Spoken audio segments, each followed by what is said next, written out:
La guerra final del juego Ultra Kill fue, literalmente, la última guerra de la humanidad. Un conflicto global que condujo a su extinción y a la destrucción del planeta. Una guerra mundial masiva estalló entre todas las naciones por razones desconocidas, y escaló hasta la aniquilación total mediante el uso de guerra mecánica y robots como Gatterman. Una de las máquinas que logró sobrevivir a la guerra fue Vinco 1, una máquina alimentada de sangre, sin emociones, diseñada para mantenerse con vida, extrayéndola. Y como todos los humanos habían muerto, ¿adivinen a dónde fue nuestro amigable robot a buscar más?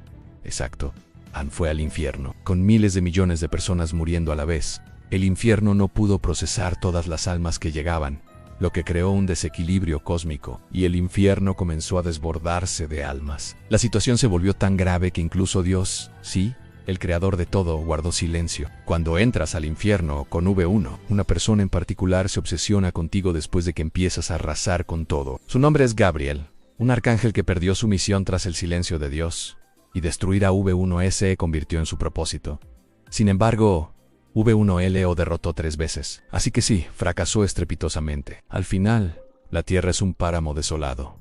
La humanidad aniquilada por completo. El único superviviente es una implacable máquina de guerra que convierte el mismísimo infierno en un campo de batalla en la Guerra Celestial. La Guerra Celestial es el conflicto más antiguo y apocalíptico del universo de Warhammer 40.000 en una guerra galáctica tan destructiva, que sentó las bases de todo lo que ocurriría en el futuro. Esta guerra tuvo lugar millones de años antes de que existiera la humanidad. La galaxia estaba gobernada por 2 especies dominantes, a los ancestrales y los Necrontyre, una especie de corta vida, maldita con un envejecimiento acelerado y obsesionada con vencer la mortalidad. Sus vidas eran breves y las pasaban observando cómo los longevos ancestrales lo hacían todo mejor. Y entonces conocieron a los Setán. Los Setán eran dioses estelares, fragmentos de estrellas conscientes que se alimentaban de radiación y almas. Los Necrontyr hicieron un pacto con ellos en inmortalidad a cambio de obediencia. Lo que obtuvieron fue la no muerte. Sus cuerpos fueron despojados de su cuerpo y reemplazados por metal viviente.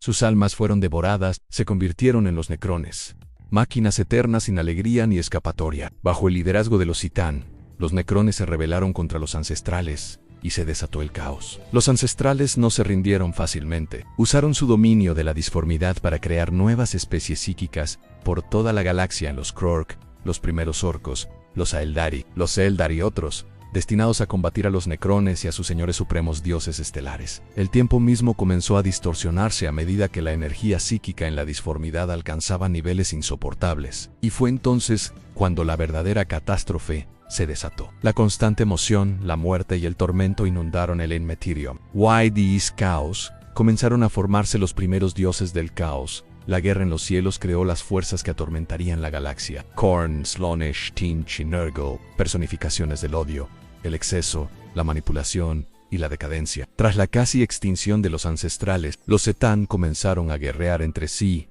los Necrones, ahora máquinas sin alma. Se dieron cuenta de que los Setán los habían utilizado y esclavizado bajo el mando de Sorek, el Rey Silente. Los Necrones se rebelaron contra los Setán, aniquilándolos con armas de poder inimaginable. Lo irónico, si es que se le puede llamar ironía, es que esta guerra fue librada por seres divinos por el control absoluto de una galaxia que ninguno de ellos jamás podría dominar. La guerra Yuuzhan-Vong. Vong es el conflicto más oscuro y devastador de las leyendas de Star Wars.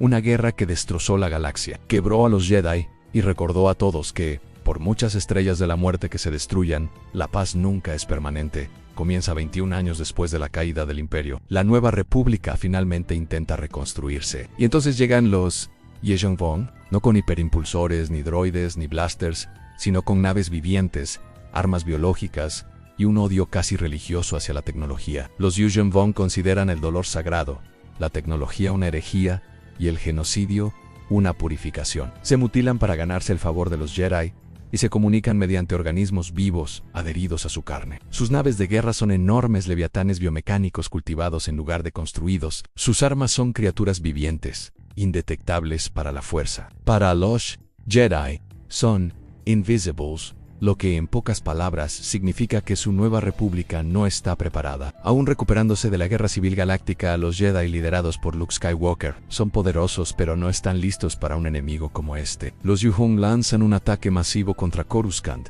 la capital galáctica. A pesar de la feroz resistencia, el planeta cae. Los Vong transforman Coruscant en una jungla viviente, renombrándola Yuuzhan Alquitrán.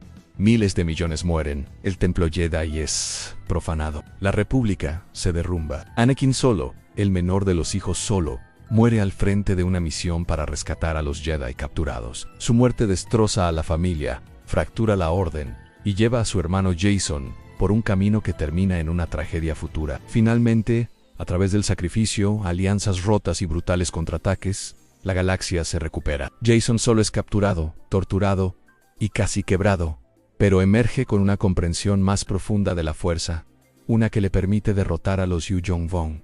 Liderazgo. Luke Skywalker y sus aliados Jedi buscan Sonama Sakot, un misterioso planeta viviente vinculado a los orígenes de los Yuuzhan Vong, que juega un papel clave para poner fin a la guerra. Al ofrecer a los Yuuzhan Vong un camino a la redención y un nuevo planeta tras su rendición, ¿pero el precio? Billones de muertos en civilizaciones enteras aniquiladas. La Nueva República desapareció, reemplazada por la Alianza Galáctica. Cientos de Jedi murieron, y Jacen Solo, aclamado como un héroe, se convertiría en Darth Caedus en la Guerra Locust. La Guerra Locust es el conflicto central y brutal que define el universo de Gears of War. Una guerra de extinción librada no en continentes, sino bajo ellos. Esta guerra comienza en el planeta Cera, un mundo antaño desgarrado por luchas políticas por una energía llamada Imulsión, un combustible líquido brillante que prometía energía infinita y que solo trajo colapso ambiental y una guerra global. Esas fueron las guerras del péndulo, un brutal conflicto de 79 años entre naciones humanas. Pero cuando finalmente terminó, la humanidad apenas tuvo tiempo de respirar antes de que llegara el día E-Change, el día de la emergencia. Ese día, la Horda Locust, una fuerza salvaje y organizada de criaturas subterráneas, emergió de las profundidades. Las ciudades fueron arrasadas, millones murieron, y la superficie del planeta jamás volvió a ser la misma. Los Locust eran soldados que empleaban tácticas jerárquicas. Ascendieron desde el hueco, un mundo subterráneo cuya existencia la humanidad desconocía. Su reina Mira no se limitaba a dar órdenes Tinia Amplan. Los Locust creían tener derecho a la superficie porque algo aún peor se cernía sobre ellos desde las profundidades. Ese algo peor eran los Lambent Locust mutados y otras formas de vida infectadas por una emulsión pura. Los Locust huían de la muerte. No podían quedarse bajo tierra. ¿Y cuál fue la brillante decisión que tomaron? Los trajeron a la superficie. Ciudades enteras quedaron sepultadas bajo cedros y cadáveres.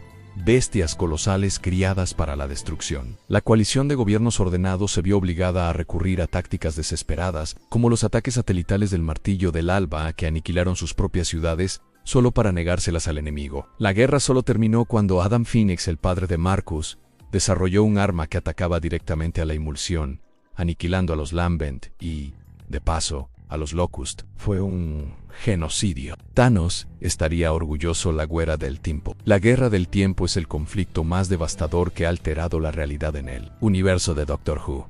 Una guerra tan peligrosa, tan absolutamente catastrófica, que incluso el tiempo mismo suplicó ser excluido. Por un lado, los señores del tiempo, Gallifreya, seres ancestrales con rasgos divinos que juraron no interferir jamás. Por el otro, los Daleks, máquinas de guerra genocidas de metal nacidas del odio y la evolución, que consideraban a toda otra forma de vida como escoria, para ser exterminada. Hubo armas de retcon, líneas temporales colapsadas, planetas creados solo para ser destruidos de nuevo. La Guerra del Tiempo fue tan devastadora que partes de ella fueron borradas de la historia antes incluso de terminar. Y los Daleks siguieron evolucionando. Crearon el culto de Skaro, un grupo de élite de Daleks con libre albedrío, porque lo único peor que un Dalek es uno creativo. Con el tiempo, se desmoronaron tantas líneas temporales que especies enteras quedaron atrapadas en un fuego cruzado imperceptible. Incluso los Eternos, seres divinos fuera del tiempo, abandonaron el universo para evitar el caos. Así de grave se puso la situación. Dioses enteros dijeron, va, estoy bien, y desaparecieron. El único atrapado en medio de todo fue el Doctor, que en esta historia era, en cierto modo, el bueno. Ante la realidad de que ambos bandos se habían convertido en monstruos, el Doctor tomó una decisión. Robó el momento en que un arma consciente de los señores del tiempo la usó para destruir Gallifrey y a los Daleks, en una sola tormenta de fuego que puso fin a la guerra. Ese acto destrozó la identidad del Doctor, transformándolo de un salvador en un criminal de guerra atormentado por la culpa. Además, resulta que Gallifrey no fue destruido, sino congelado en una dimensión de bolsillo. ¿Los Daleks sobrevivieron? Claro que sí, en Doctor Who. Nada permanece muerto, excepto la estabilidad emocional. Las guerras galácticas en el universo de Helldivers son una serie de conflictos implacables y brutales que enfrentan a la fuerza militar de élite de la humanidad contra tres alienígenas hostiles: los insectos, los autómatas y los iluminados. La humanidad, liderada por un gobierno militarista autodenominado Supertierra, difunde la democracia principalmente enviando escuadrones de Helldivers a las peores zonas de guerra imaginables. Supertierra se empeña en promover las guerras galácticas como una forma de expandir la democracia y proteger la libertad de la humanidad. El gobierno utiliza la propaganda para manipular a la opinión pública y controlar a la población, ocultando el verdadero costo de la guerra sin fin. Los insectos son enjambres implacables de criaturas insectoides que abruman a sus enemigos con su número y velocidad. Sus mentes colmena coordinan ataques masivos que arrasan puestos de avanzada enteros en segundos. Se multiplican más rápido que las excusas del gobierno. Los autómatas son despiadadas máquinas de guerra,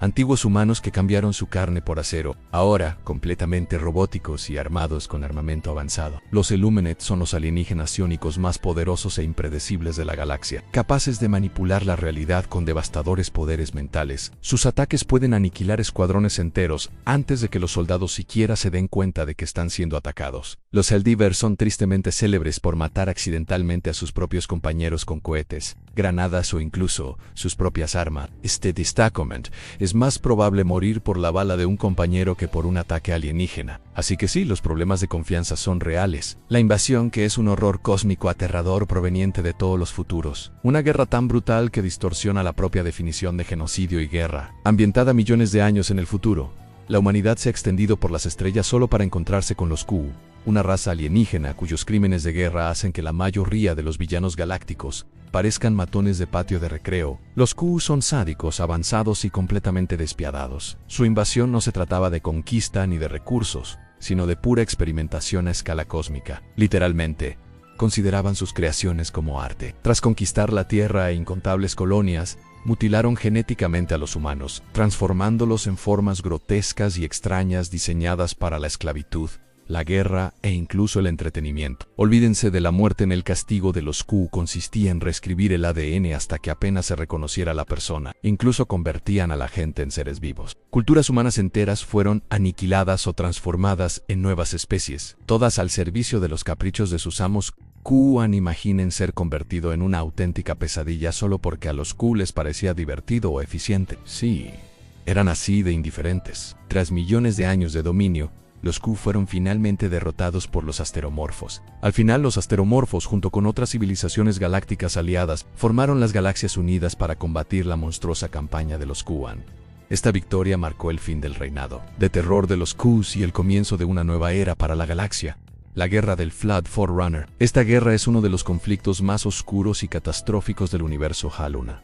Una guerra galáctica que casi acabó con toda la vida inteligente y cambió el destino de la galaxia para siempre. Todo comenzó cuando la antigua y avanzada civilización Forerunner descubrió al Flood, una forma de vida parasitaria y voraz que infecta y asimila a cualquier ser orgánico que encuentra. El Flood no era solo un enemigo, era una plaga cósmica capaz de convertir planetas enteros en grotescos criaderos para su hambre insaciable. El Flood llegó primero como un parásito sutil, pero evolucionó al absorber la inteligencia de cada huésped que consumía. Con el tiempo, el parásito comenzó a coordinar ataques, infectando con mayor rapidez y adaptándose. Los precursores respondieron con una guerra total, desplegando todas las armas y tecnologías a su alcance. Planetas enteros fueron puestos en cuarentena, arrasados o sacrificados para detener la propagación del Flood. La guerra devastó ecosistemas y civilizaciones por igual. A medida que el Flood superaba a las fuerzas precursoras, la desesperación se apoderó de todos. Los precursores activaron la matriz Halo, una red de superarmas diseñada para aniquilar toda la vida inteligente de la galaxia, privando al Flood de posibles huéspedes y deteniendo su avance. La decisión de activar la matriz Halo fue terrible. Significó un genocidio a escala galáctica, sacrificando incontables vidas inocentes para salvar el universo. Los precursores en efecto arrasaron la galaxia entera para detener al Flood. Aunque la guerra terminó, sus cicatrices permanecen. El Flood sobrevivió en focos aislados, y las consecuencias de la activación de la matriz Halo resuenan a lo largo de la serie. Los propios precursores desaparecieron, dejando tras de sí ruinas y reliquias que moldearon las futuras luchas de la galaxia.